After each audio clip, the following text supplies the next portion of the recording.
Hi friends, welcome to my channel. आज का जो ये वीडियो है ये इस टॉपिक पे है कि आप अपनी हीलिंग जर्नी को कैसे बेटर बना सकते हैं। बेटर इन द सेंस कि आप कैसे उसको थोड़ा लाइवली बना सकते हैं। जैसे आपको पता है कि जो ये हीलिंग जर्नी होती है, जो हमारी ट्विन फ्लेम जर्नी है, इसमें हम हीलिंग करते हैं तो वो कितनी ज़्यादा मेसी हो जाती है एट टाइम्स, क्योंकि हम घंटों-घंटों हम रोते रहते हैं, घंटों-घंटों हमें कई बार तो डेज़ में ऐसा होता है कि हमें अपहीवल होता ही रहता है, होता ही रहता है। और हम परेशान हो जाते हैं कि उसी नेगेटिविटी में रहते हैं, है ना? तो ऐसे कई बार मेरे पास क्वेरीज़ भी आती हैं कि मैम बहुत थक गए इस जर्नी से और बहुत ही ज़्यादा पेनफुल जर्नी है ये। ठीक है? और आई एम सो सॉरी, मैं एकदम हीटर के सामने बैठी हूँ इसलिए मेरे फेस पे बहुत ज़्यादा वो लाइट आ रही है। काफ़ी ठंड है यहाँ पे इसीलिए आपको पता ही होगा अगर आपने न्यूज़ देखी होगी कि नॉर्थ इंडिया में बहुत ठंड पड़ रही है इस time. So please excuse it. Now let's talk about our healing journey. अब जो हमारी ये हीलिंग जर्नी है, जो हमारी ट्विन फ्लेम जर्नी है, इसको हम हीलिंग जर्नी भी कहते हैं। क्योंकि इसमें आपको हीलिंग करनी ही होती है। आपको इनर चाइल्ड हीलिंग करनी है, आपको अपनी ट्रॉमा हीलिंग करनी है, आपको एंसेस्ट्रल हीलिंग करनी होती है। एंसेस्ट्रल कर्मास जो होते हैं उनको हील करते हैं। कर्मा क्लेंजिंग होती है और आपका डीएनए हील होता है।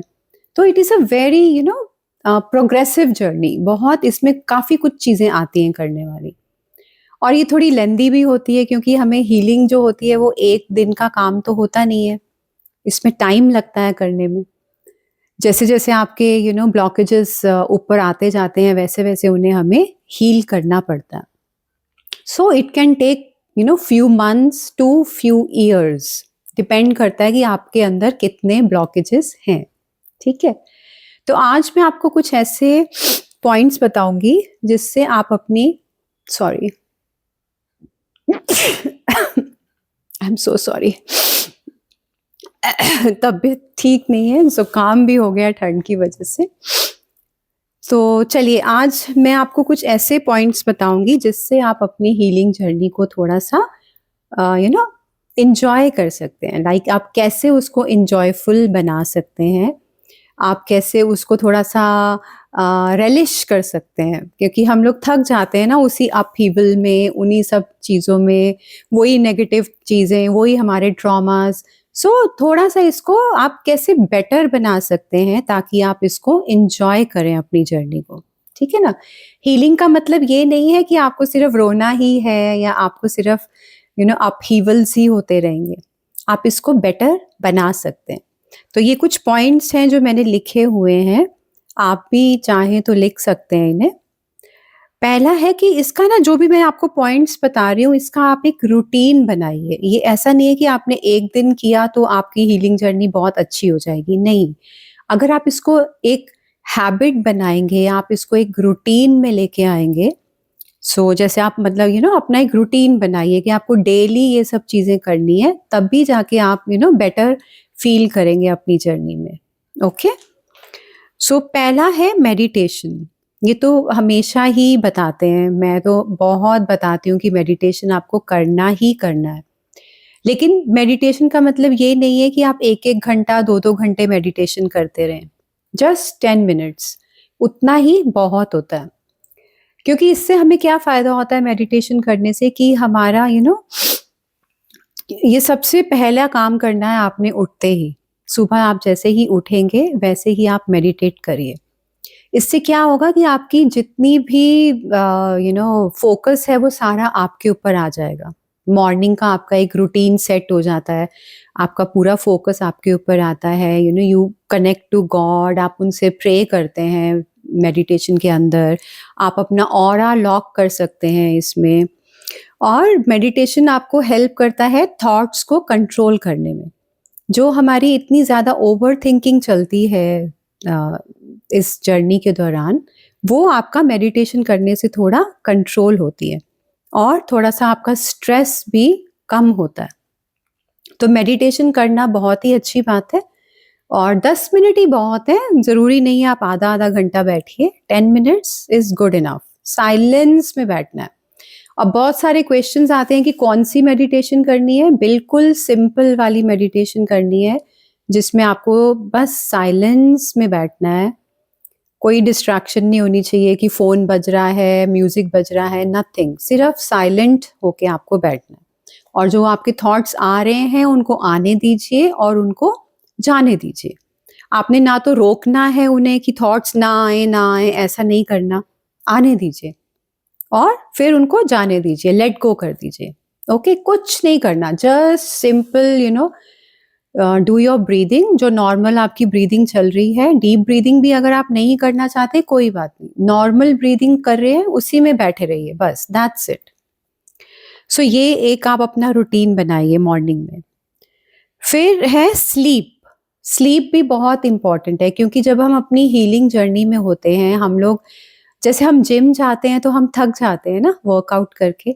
ऐसे ही जब हम अपने सबकॉन्शियस माइंड को हील कर रहे होते हैं या हम अपने ट्रॉमास को हील कर रहे होते हैं, तो हम मेंटली बहुत थक जाते हैं। ये मतलब मेंटल जिम है एक तरीके का। तो इसके लिए हमें रेस्ट भी बहुत ज़रूरी है। तो स्लीप वेरी वेरी इम्पॉर्टेंट। आप प्रॉपरली स्लीप लीजिए अपनी 7 टू 8 आवर्स, और रूटीन बनाइए कि मुझे प्रॉपर एक टाइम पे ही सोने जाना है और सुबह एक टाइम पे उठना है। जैसे आप एक रूटीन बनाएंगे कि 10 बजे सोना है, सुबह 7 बजे उठना है या 6 बजे उठना है, तो आपकी बॉडी को वो हैबिट हो जाती है। फिर वो नेचुरली आपकी एक क्लॉक सेट हो जाती है और आपको फिर सेम टाइम पे ही नींद आती है और सेम टाइम पे आपकी नींद खुलती है। ठीक है? तो इसको एक रूटीन बनाइए। और स्लीप का भी एक पूरा रूटीन होना चाहिए, मतलब पूरा एक हैबिट होनी चाहिए कि कैसे जाना है आपने सोने।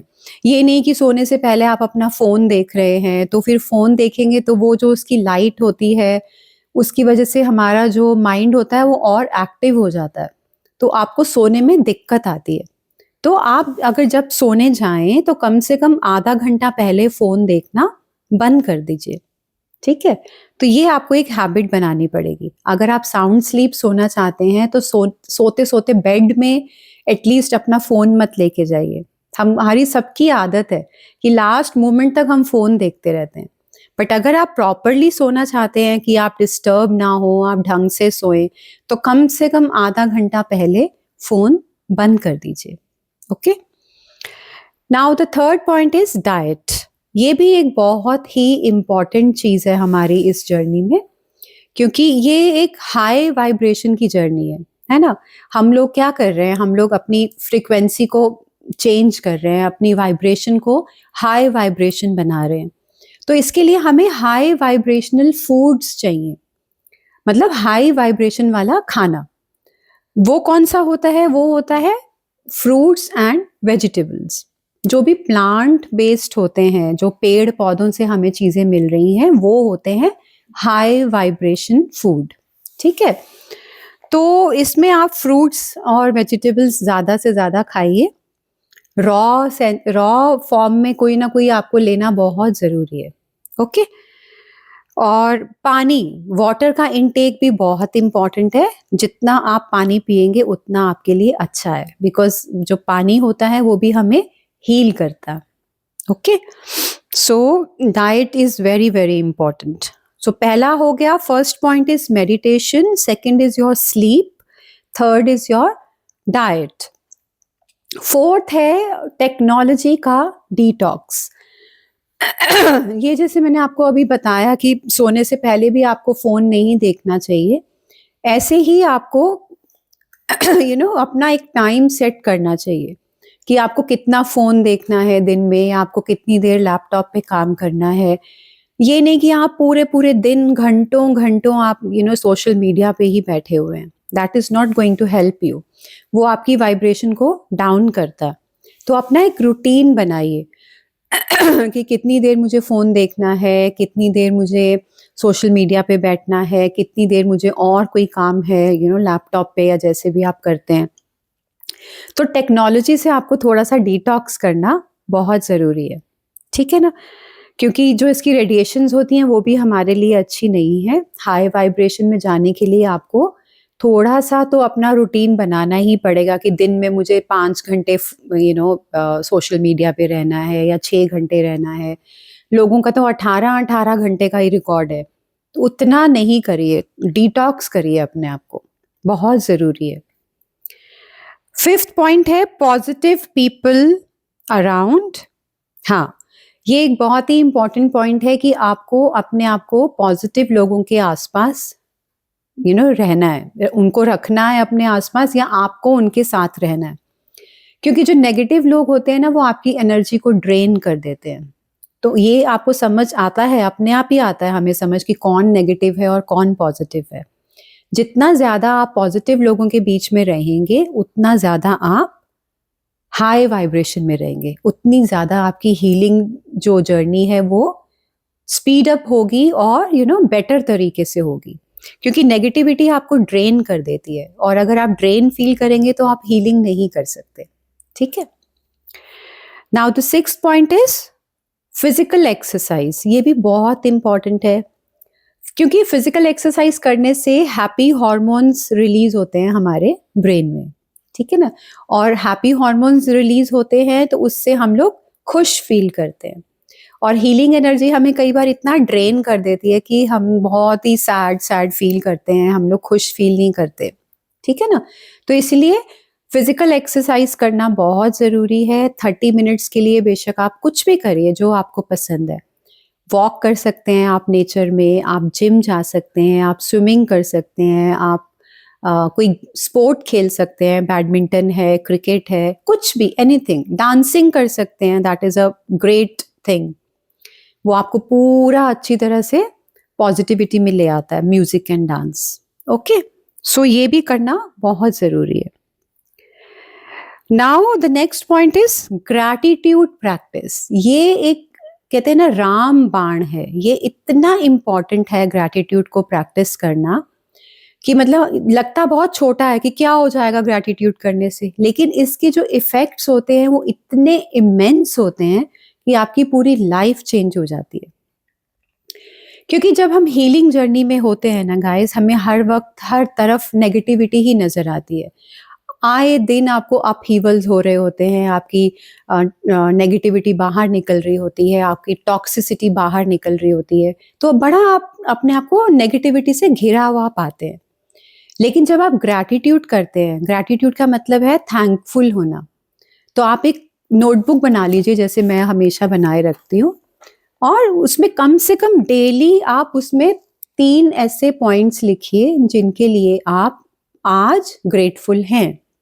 क्योंकि जब आपका फोकस थैंकफुलनेस की तरफ जाता है, ग्रेटफुलनेस की तरफ जाता है, तो पॉजिटिविटी की तरफ जाता है। और जब आप पॉजिटिविटी की तरफ जाते हैं तो आप पॉजिटिविटी को ही अट्रैक्ट करते हैं। ठीक है ना। तो धीरे धीरे आपका नेगेटिव माइंडसेट जो होता है वो पॉजिटिविटी में चेंज होने लगता है जब हम ग्रैटिट्यूड को प्रैक्टिस करते हैं। इसको हम कहते हैं एटीट्यूड ऑफ ग्रैटिट्यूड। आप डेली लिखिए। सबसे पहली बात तो ये है कि हम सुबह उठ रहे हैं, इसके लिए ही हम बहुत ग्रेटफुल हैं। क्योंकि कितने ही लाखों लोग होते हैं जो अगले दिन सुबह नहीं उठते, वो नींद में ही ऊपर चले जाते हैं। तो आप अगर उठ रहे हैं, आपको उसके लिए ग्रैटिट्यूड पे करना है। आप सांस ले रहे हैं, आपको उसके लिए ग्रैटिट्यूड पे करना है। आपके ऊपर छत है, आपके पास खाना है, आपके पास पानी है, आपके पास वुलन्स हैं, आपके पास हीटर है घर में। इतनी ठंड में अगर आपको एक हीटर का सुख मिल रहा है तो आप देखिए आपको कितना ग्रेटफुल होना चाहिए। नहीं तो रोड पे आप देखो कितने एनिमल्स हैं, कितने ही ऐसे लोग हैं जिनके पास घर नहीं है, जिनके पास वुलन कपड़े नहीं है पहनने के लिए।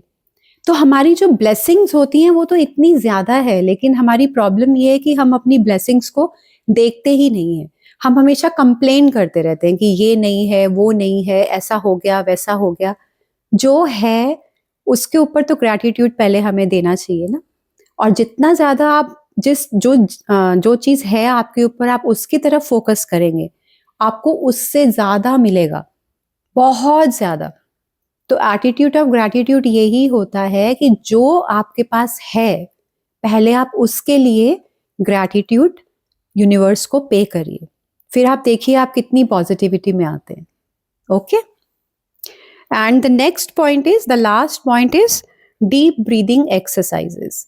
ये भी बहुत इंपॉर्टेंट है, क्योंकि जैसे जैसे हम डीप ब्रीदिंग करते हैं हमारी जो नेगेटिविटी होती है हमारे एक एक सेल से बाहर निकलती है। डीप ब्रीदिंग में आप क्या कर सकते हैं, एक तो होता है बॉक्स ब्रीदिंग, जिसमें हम डीप ब्रीदिंग करते हैं, सांस अंदर लेते हैं, उसको होल्ड करते हैं 5-6 सेकेंड्स, फिर उसको एक्सेल कर देते हैं and then we hold it. इसको कहते हैं बॉक्स ब्रीदिंग। ठीक है, या नहीं तो डीप ब्रीदिंग आप यूट्यूब पे भी सर्च कर सकते हैं, आप उनको वहां से देख के कर सकते हैं, बहुत सारे वीडियोस हैं उसके ऊपर। बट जो बेस्ट होती है वो बॉक्स ब्रीदिंग ही होती है। आप सर्च करेंगे यूट्यूब पे बॉक्स ब्रीदिंग करके तो आपको मिल जाएगा। इससे आपका स्ट्रेस भी रिमूव होता है, इससे आपकी टॉक्सिसिटी निकलती है, इससे आपको नींद अच्छी आती है, इससे आपकी बहुत सी बीमारियां ठीक होती हैं। तो डीप ब्रीदिंग आपको बहुत हेल्प करती है। तो अगर आप ये सारे पॉइंट्स जो मैंने आपको आज बताए, आप इनको लिख लीजिए, और अगर आप इनको एक रूटीन में करेंगे, डेली करना है ये, ठीक है ना, आप इनको एक रूटीन में करेंगे तो आप देखिए आपकी हीलिंग जर्नी कितनी फास्ट होती है, स्पीड अप हो जाएगी आपकी हीलिंग जर्नी, और इतनी मेसी भी नहीं रहेगी जितना अभी हमें दुख लगता है ना, कि मतलब बहुत पेनफुल है, बहुत दर्द हो रहा है, यू नो, जो हमें इतना रोना आता है, तो थोड़ा आप उसको टैकल करना सीख जाएंगे। ओके गाइस, सो इनको जरूर लिख लीजिएगा और जरूर इनको प्रैक्टिस करिए।